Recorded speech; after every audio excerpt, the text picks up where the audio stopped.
he had the most believable Southern accent in that movie ever. Like I just, people should take lessons from him. Yeah, yeah, he was just, I mean, he couldn't, I mean, it was, oh, it was the definition of a stick. Oh, they cast a stick. Yeah, okay, the stick is the main character in the movie. Oh, that's interesting. They have a stick as the main character. I mean, yeah, that's so lack of chemistry, man. And what's her face she was pretty hot back then.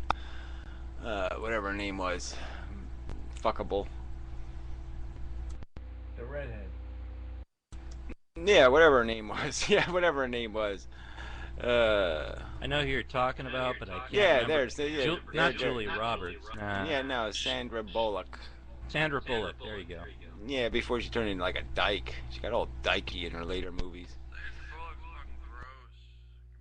She turned into a dyke and dated Jesse James. Yeah, whatever. I remember it's like her first movie I saw her. She was in that movie where there's some sort of serial killer. So she gets killed in like the first 10 minutes of the movie. So that was pretty good. Hey, that's a good role for her. That was an interesting movie. She gets buried alive, right? Yeah, yeah. And so then the guy, what's his face, the son of the actor, the nepotism bullshit. But he's not a bad actor actually. What's his name? Sutherland, Kiefer Sutherland, yeah. So anyway, he goes and makes a deal with finally nags the killer into, killing him. Let me know how she died, So, yeah, that was a fucked up movie though. Sandra Bullock is really a terrible actress. Yeah, I think you're right. I think she is a terrible actress, but I mean, she just, there was something fuckable about her. I mean, I'm sorry. I mean, she did do something for me. Oh, I agree. She's hot, but hot don't act. It works for me, okay? It works for me. Oh, what's that mermaid chick? What's her name? Daryl Hannah. She ain't a great actress either, but, fuck. Doable.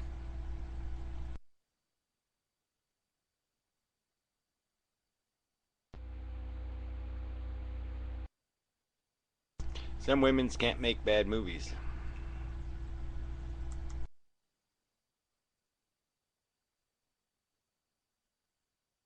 You see the movie Machete yet? Nah, it doesn't even sound like something I'd watch, but whatever. Oh, you would love it. You would love Machete.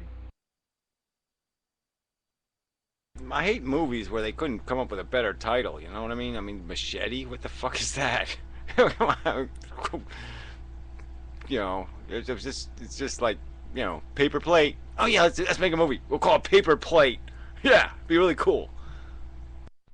The thing is, if you saw the trailer for Machete and Death Proof, or what was that other Tarantino movie, I mean, you pretty much saw the movie. Gary, did you like Commando with Arnold Schwarzenegger? Commando, I gotta remember which one that was. Commando. The one where he rescues Tony Danza. That was the one with Ray Don Chong. Yeah, oh, is that the one like he rolls shit down a hill or something, and he's military thingy, and... Yeah, he's like super badass. He takes on like a whole fucking island of people and he kills them all. It's great. Yeah, we always kills them all. I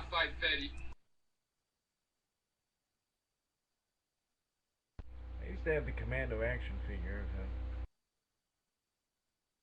Yeah, I mean, Schwarzenegger's a horrible actor, but, it's obviously he's in these great movies, and it's all this action shit, and that's all that matters, so, I mean, the less they have him talk, the better. I'd be back. That's it, that's all you need. A couple of lines, and that's all you need. What do you need? What do you need? He actually insisted on playing the part of the robot in Terminator. That was his idea. It's pretty brilliant, actually, on him. Well, what part was he? What part was he gonna play? What the fuck other part would he play? What, the car parker? I want the car parker. I want to be the car parker. Yeah, I'll be the car. Can I be the girl? Can I be the girl? Lead role. Come on. What part is he gonna play? There was no other part. Have you ever seen Terminator? Have you ever seen Terminator? Yeah, I've seen Terminator. There's no other part to play. He was gonna play Arnold the good Schwarzenegger guy. could not play the guy who comes from the future to He rescue was her. being asked- He was being asked by the director He and the insisted production on the company part of to governor play of the lead California. guy, the good guy. And Schwarzenegger said, "No, I want to be the robot." Well, how the fuck could he possibly be the good guy? Because then they'd have to come up with a robot that somehow was more menacing than Arnold Schwarzenegger They to were make it gonna use, realistic. It wouldn't have any underdog. It wouldn't have any underdog quality. I mean, how the fuck could you sit there and watch a movie like where Arnold Schwarzenegger's the underdog? That kind of fucking work. They were going to use, Tell you what, though, they were Gary, going to that use a robot scrawny like guy who played the Terminator policeman 2. in T2 was They were pretty going to use menacing. one from like Terminator 2, where it was. Well, I'm just saying it would have been a lame movie then. It would have sucked. So, but anyway, bravo for Arnold then for having enough sense.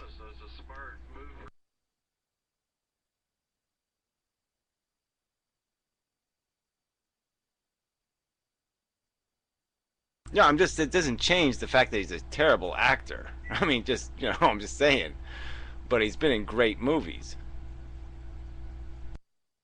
Well, he's been in the Terminator movies. Those were his transformative roles.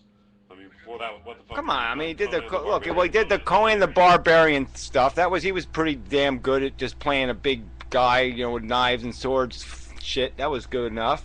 And then he did a lot of those little beaten up stuff movies.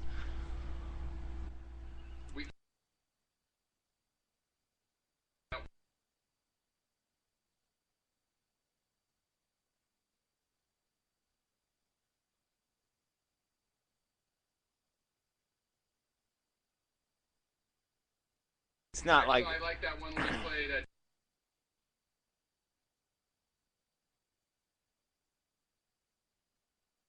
Yeah, it ain't like he's Clint Eastwood or something. Come on, come on, Well, Clint Eastwood, as far as actors go, he was really awesome at doing one thing. Being a man, being a man's man. He's got some roles that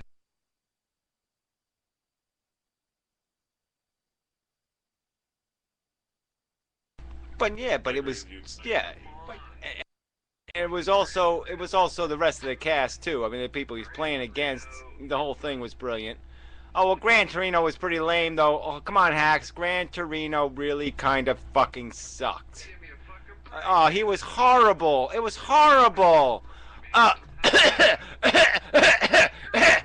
yeah, I'm coughing up my lungs now. Are you saying? I mean, come on, that was so fucking lame. That wasn't horrible. That was but it so didn't suck. lame. The character that he was portraying. Are you saying that you don't know the characters he was portraying? Them old men that sit on the porch and like. Yeah, old Hacks yesterday. Yeah, you were sitting on your porch just the other day looking at your Gran Torino in the driveway. I imagine that is what you do with your spare time.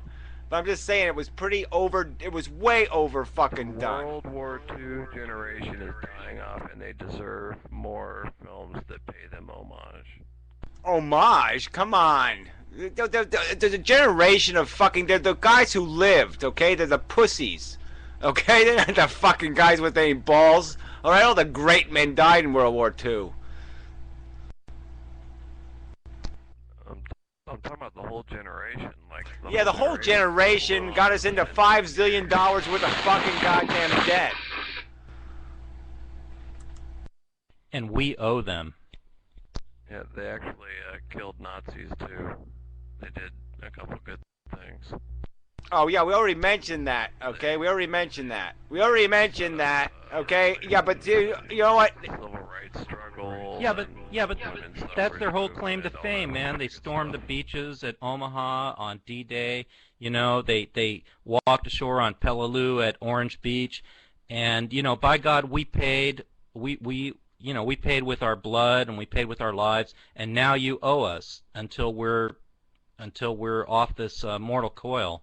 you know, with regard to Medicare or health care or any other kind of government subsidy. You're goddamn You owe straight us we because owe we're the 'em. great generation. No, yeah, well, bullshit. We don't. You wanna talk about Well, whatever. generation? Old hacks, you're just talking They shit. can't hold the baby boomers. All right. I mean, look. Compared to what? Compared to what? Completely serious. Yeah, compared to what? The people who survived the Depression? Compared to who are you going to compare this generation FDR to? is like the only great modern president we have. Oh, The whatever. only one. That's a whole different subject. What is I mean, FDR isn't No, that it's not. generation. Yeah, FDR's the previous generation, you I'm a fucktard. part of that generation. No, FDR's the previous generation. FDR was like No, 935 years old in World War II, you dumb fuck. FDR's policies were a reflection of the demand of the people of that time. Oh, come on. Grow up. Yeah, but really they weren't. I mean, prior to the bombing of Pearl Harbor, they did a poll. I think it was, I don't know, one of these major polling agencies, and like more than 90% of the people in America were opposed to intervening in Europe in the war of that time. But after Pearl Harbor, They didn't even like us. They didn't even like us helping the British. You know, we were helping them out a little bit, and they didn't even like us wasting that little bit of money. Exactly, the Lend-Lease Act. They were opposed to that. But I mean, after Pearl Harbor, it flipped exactly 180, and it was like it went from 90% opposed to the war to 90% in favor. In fact, I think it went to something like 98% in favor. So, I mean, Yeah, it's kind of ironic though that when you think about it, that the way to get to the Japanese was through the Nazis. I mean, it's like you had to go through the Nazis to get to the Japanese. It's kind of funny. Yeah, but that was something that FDR knew. I mean, to old Hack's point, sorry, it's been a few minutes ago. I forgot what the point was, but you know, exactly what you said, Gary. I mean, he knew that the only way to get at the Japanese was through the Nazis. That's what my point was. Sorry, vice versa. Yeah, your point is just bullshit, okay? Because my great-grandparents could have kicked your grandparents' ass. All right, my great-great-great-grandparents really would have whooped your ass. That's not true. No, oh yeah, it's goddamn true. Yeah, they were fighting in like real wars, man. Real fucking wars, like where you had to like shoot those bullets that were round and shit. Okay, I mean it takes real balls to be in that kind of war. They had to carry like guns that weighed like 100 fucking pounds and shit. Ask Remy how much one of them old guns weighs. It weighs a whole big pile, and they had to carry them big heavy guns around and shit. Hey, you know Houston, Texas? I'm a direct descendant of one of the major colonels that fought in that battle. Yeah, the Battle of the Pussy Whips. Bloodline, Oh, we fought the women's. The women's were beating us with frying pans, and we had the Great Pussy Whip War, and we beat those women down. Oh, look, Remy's doing his exercises. And all three of my grandfathers were in World War II. And Well, who cares? Who cares? Who cares? Shut the fuck up. Shut up. Shut up. Artifacts. Shut up. I'm saying. Oh, no, you're just talking way too much. Shut up.